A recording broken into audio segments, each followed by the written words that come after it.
भारत के विदेश मंत्री एस जयशंकर 2 बार अमेरिका जा चुका है जब से ट्रंप ने शपथ ली है दूसरी बार।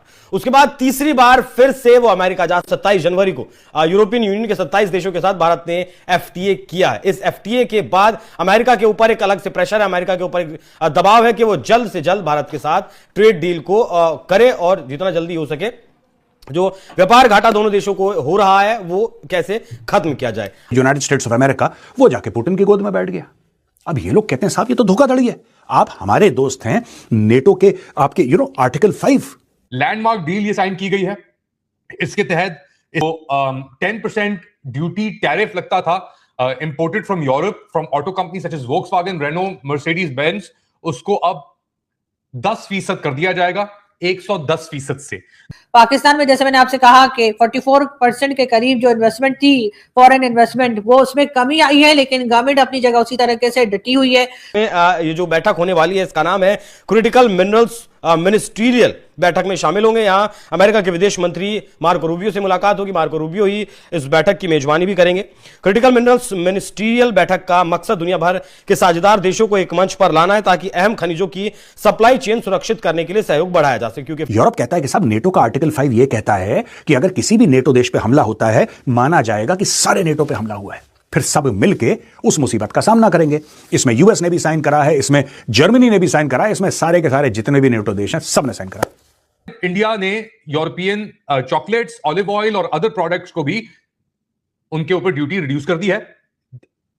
यूरोपियन यूनियन ने न्यू दिल्ली के टेक्सटाइल्स, लेदर, जेम्स और ज्वेलरी के ऊपर सब ड्यूटियां, टैरिफ माफ कर दिए हैं। इन्वेस्टमेंट बढ़ेगी और सारी दुनिया दौड़ी चली आएगी पाकिस्तान में पैसा लगाने के लिए, लेकिन ऐसा होता हुआ दिखाई नहीं दे रहा। उसी के साथ साथ गवर्नमेंट ने यह भी अनाउंस किया है कि जिन सिम्स के ऊपर कोई मैसेज, कोई कॉल या इंटरनेट इस्तेमाल नहीं होगा 180 डेज तक, यानी कि अगर आपको 180 दिन 180 डेज अगर आपकी सिम के ऊपर कोई मैसेज नहीं आया है, कोई कॉल नहीं आई है या इंटरनेट इस्तेमाल नहीं हुआ है, तो ऐसी तमाम सिम्स को बंद कर दिया जाएगा। आपने कभी सोचा है कि अगर कोई देश बार बार आपको बातचीत के लिए बुला रहा है तो उसके पीछे मजबूरी होती है या रणनीति? आज जो होने वाला है वो सिर्फ एक विदेश यात्रा नहीं है, बल्कि आने वाले महीनों की ग्लोबल पॉलिटिक्स का ट्रेलर है। भारत के विदेश मंत्री एस जयशंकर को तीसरी बार अमेरिका से संदेश मिलना इस बात का संकेत है कि दबाव सिर्फ भारत पर नहीं बल्कि खुद अमेरिका पर भी है। रूस से तेल, टैरिफ की धमकियां और फ्री ट्रेड की उलझन, इन सब के बीच अमेरिका अब टकराव नहीं, समाधान चाहता है। सवाल यह नहीं है कि भारत क्या करेगा, असली सवाल यह है कि अब अमेरिका कितनी दूर तक झुकने को तैयार है। और यहीं से कहानी असली मोड़ लेने वाली है। डोनाल्ड ट्रंप ये खुद एक नेटो देश पे हमला करने की बात कर रहा है, तो अब यूरोपियंस कह रहे हैं कि यार आर्टिकल 5 का अचार डालना है हमने। ये तो कह रहा है ना कि ग्रीनलैंड पे कब्जा कर लेगा, यही तो कह रहा है Donald Trump. Greenland is Danish territory, आप डेनमार्क की टेरिटरी पे कब्जा कर लोगे तो फिर आर्टिकल 5 का करना क्या है? आज की तारीख में यूरोप को एक बात पता लग गई है कि साहब देखिए, साफ सीधी बात है, अगर कल आपके ऊपर खतरा आता है, रशिया से आए, चाइना से, कहीं से भी आए खतरा आपके ऊपर, तो एक बात का ध्यान रखना, अमेरिका आपके साथ नहीं है। You have to decide your own future. इसीलिए आपको जिससे ट्रेड एग्रीमेंट या एफटीए साइन करने हैं कर लो, जो डिफेंस एग्रीमेंट साइन करनी है कर लो, क्योंकि आगे आप अकेले हैं, आपको खुद सब कुछ करना है। यह बात यूरोपियंस को क्लियर हो गई है, यह बात नेटो को क्लियर हो गई है, और यही कहा कैलाश ने भी बोला है कि जो नेटो है that needs to become more European rather than being predominantly American, it needs to become more European. यहां पे यूएस के ट्रेड रिप्रेजेंटेटिव जेमिसन ग्रियर ने यह बोला है कि ये जो ईयू और इंडिया के बीच में डील हुई है उसमें भारत ने बहुत ज्यादा गेन कर लिया है, which may be true also, which may be true. उसने बोला है कि भारत ने बहुत ज्यादा गेन कर लिया है और ऐसा दिखाया जा रहा है जैसे कि भारत की कोई लॉटरी खुल गई। अब दोस्तों इशू यह है ना कि आप अपने दोस्तों को गालियां देंगे, आप उनको बेलिटिल करेंगे, आप उनकी बेइज्जतियां करेंगे सबके सामने, किसी को बोलेंगे कि तुम प्राइम मिनिस्टर नहीं, तुम तो मेरे ही देश के एक स्टेट के गवर्नर हो, आप उनसे माफिया मंगवाएंगे, आप उनको व्हाइट हाउस में बुला के जलील करेंगे। एक बार सहेगा, 2 बार सहेगा, तीसरी बार देश कितना भी छोटा हो, except for Pakistan, any other country will push back, any other country. अब दोस्तों देखिए कनाडा के साथ क्या हुआ, very interesting case in point. अब आपको पता है कि मार्च में Mark Carney, prime minister of Canada, is coming to India. ये तो पता ही है सबको, ये हम कवर कर चुके हैं चाणक्य डायलॉग्स में। अच्छा, वो भारत आ रहा है तो कई सारी चीजें हैं, वो डिफेंस के बारे में, एल्यूमिनियम के बारे में, प्रोडक्ट्स के बारे में, दुनिया भर की बात। एक जो चीज है जिसके ऊपर मीडिया कम बात कर रहा है, दैट इज यूरेनियम। यूरेनियम। अब यहां पे देखिए, भरोसा देखिए, मैंने जैसे बोला ना आपको, ये दो देश आपस में बात करने को खुश नहीं थे। आज की तारीख में भारत कनाडा से कह रहा है कि तुम हमें यूरेनियम दो, और कनाडा कह रहा है डन। भारत को यूरेनियम क्यों चाहिए? दोस्तों, ऐसा है कि भारत को अपना जो कार्बन फुटप्रिंट है वो कम करना है। भारत को फॉसिल फ्यूल्स पे जो भारत की ओवर रिलायंस है उसको कम करनी है। इसके लिए भारत को कई सारे न्यूक्लियर रिएक्टर्स बनाने हैं जिससे कि बिजली पैदा होगी। उस बिजली पैदा करने के लिए भारत को चाहिए यूरेनियम।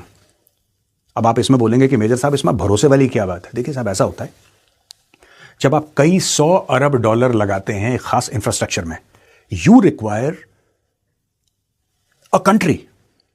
आपको एक ऐसा देश चाहिए जो आपको यूरेनियम सप्लाई करे, और वो देश एब्सोल्युटली रिलायबल हो। यानी कि अब भारत का यह कहना है और कई देशों का यह कहना है कि may be America is not reliable. Long term में आप फ्यूचर अमेरिका के साथ बांध नहीं सकते। मैंने आपको बोला था ना शुरू में, Trump has overplayed his hand. Trump has overplayed his hand. उसको ऐसा लगा कि वो जो करेगा लोग मान लेंगे क्योंकि वो अमेरिका का राष्ट्रपति है।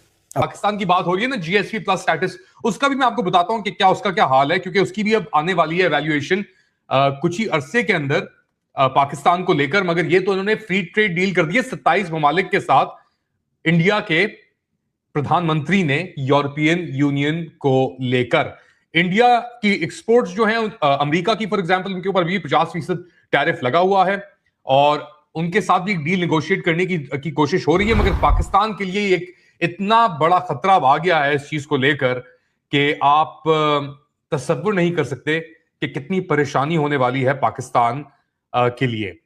Prime Minister, distinguished friend, we did it. We delivered the mother of all deals. ये जो इंडिया EU FTA है, ये पाकिस्तान को एक कंप्लीट कंपेटिटिव डिसएडवांटेज में लेकर चला जाएगा। और पाकिस्तान हॉइजरी मैन्युफैक्चरर्स और एक्सपोर्टर्स एसोसिएशन जो है, PHMA, उनके चेयरमैन फैसल अरशद शेख ने बड़े ही तहफ़्फ़ुज़ात का इजहार किया है, गहरे तहफ़्फ़ुज़ात का इजहार किया है कि ये जो India European free trade agreement है वो पाकिस्तान के टेक्सटाइल इंडस्ट्री को खत्म कर देगा, डिस्पाइट कि पाकिस्तान के पास ये जीएसपी प्लस स्टेटस मौजूद है। और जीएसपी प्लस भी कंडीशनल है क्योंकि तकरीबन 27 कन्वेंशन है international, human rights, labour standards, environment और गवर्नेंस। अब हम नुक्ता के सहाफियों की तरह तो है नहीं कि जो कहें कि जी सब कुछ अच्छा चल रहा है, सब कुछ सही चल रहा है। कामरान खान की तरह हम लंबी दास्तानें तो नहीं गा सकते, गुन तो नहीं गा सकते इस निजाम के, कठपुतलियों की तरह। ये कठपुतली निजाम ही है। मगर एक बड़ी ही खतरनाक किस्म की खबर आई है फैसलाबाद से, जहां पे 150 टेक्सटाइल यूनिट बंद कर दिए गए हैं और तकरीबन 1.5 लाख जो मुलाजमीन थे इन 150 टेक्सटाइल यूनिट्स के अंदर वो बेरोजगार हो गए हैं। ये आपके federal minister for board of investment Qaiser Ahmad Sheikh ने फैसलाबाद जब वो विजिट करे तो उनको ये तिजारती कम्युनिटी, बिजनेस कम्युनिटी जो उधर मौजूद है, उन्होंने इन्हें बताया। और फैसलाबाद चेंबर ऑफ कॉमर्स और इंडस्ट्री की मुलाकात हुई इन साहब से, ये जो कठपुतली फेडरल मिनिस्टर हैं बोर्ड ऑफ इन्वेस्टमेंट के। और कोई वो हमारे पास ना तो बिजली का कंसिस्टेंट वो है, सबसे महंगी बिजली फराम होती है यहाँ पे, गैस के मसले हैं, हर चीज के मसले हैं। एक्सपोर्ट की आपकी हब जो थी वो अब इस तरह इतनी बुरी हालात के अंदर है कि 150 यूनिट बंद हो चुके हैं। Security concerns, policy related issues, और अब आप अंदाजा लगा लें जो 1.5 लाख बंदा है जो बेरोजगार हुआ है फैसलाबाद के अंदर, ये क्या करेगा। और फैसलाबाद आपका एक एक्सपोर्ट हब समझा जाता था टेक्सटाइल्स को लेकर यूरोपियन यूनियन के लिए, जो जीएसपी प्लस की बातें करते हैं ना आप, तो आपका ये हाल हो गया है। तो अपने ही ख्यालों के अंदर आप उलझे रहें और आपको जो हकीकत है वो अब आपको हिंदुस्तान दिखा रहा है। अब जरा बड़ी तस्वीर समझिए। पिछले कुछ समय से अमेरिका भारत को लेकर 2 अलग अलग सुरों में बोलता रहा है। एक तरफ टैरिफ की चेतावनी, दूसरी तरफ रणनीतिक साझेदारी की बातें। रूस से तेल खरीद पर 50% तक टैरिफ की चर्चा हो या ट्रेड इम्बैलेंस का मुद्दा, इन सब के बावजूद अमेरिका जानता है कि भारत को नजरअंदाज करना अब उसके लिए पॉसिबल नहीं है। यही वजह है कि एस जयशंकर से लगातार मुलाकातें हो रही हैं, कभी कांग्रेस मेंबर्स के साथ, कभी डिप्लोमैट्स के साथ और कभी क्लोज्ड डोर डिस्कशंस में। दिलचस्प बात यह है कि पब्लिक बयान चाहे जितने सख्त हों, अंदर खाने बातचीत का टोन बिल्कुल अलग है। कम एस्केलेशन, ज्यादा कोऑपरेशन। डोनाल्ड ट्रंप जब भी नरेंद्र मोदी का जिक्र करते हैं उसमें विरोध नहीं बल्कि रिस्पेक्ट साफ दिखता है, और यही संकेत देता है कि रिलेशनशिप सिर्फ पॉलिटिक्स से नहीं, नेसेसिटी से चल रही है। अमेरिका इस समय economic uncertainty, global supply chain pressure और जियोपॉलिटिकल पैनिक में है, और ऐसे में भारत जैसे स्टेबल पार्टनर को नाराज करना उसके लिए आत्मघाती हो सकता है। यही कारण है कि फ्री ट्रेड अग्रीमेंट जैसी बातें फिर से जोर पकड़ रही हैं और टैरिफ स्ट्रक्चर पर रीथिंक करने के संकेत मिल रहे हैं। यहां तक कि कुछ पाकिस्तानी मीडिया वॉइसेस भी ये मानने लगी हैं कि इंडिया यूएस ट्रेड डायनामिक्स अब एक नए संतुलन की ओर बढ़ रही है। कुल मिलाकर ये दौरा सिर्फ डिप्लोमैटिक विजिट नहीं है बल्कि आने वाले फैसलों की ग्राउंड वर्क है, जहां अगर समझदारी से कदम उठे तो अमेरिका को नुकसान से बचाया जा सकता है और भारत अपनी स्ट्रेटेजिक ऑटोनॉमी बनाए रखते हुए ग्लोबल मंच पर और मजबूती से खड़ा हो सकता है। यही वजह है कि आने वाला हफ्ता सिर्फ खबर नहीं बनेगा बल्कि हिस्ट्री की दिशा तय करेगा।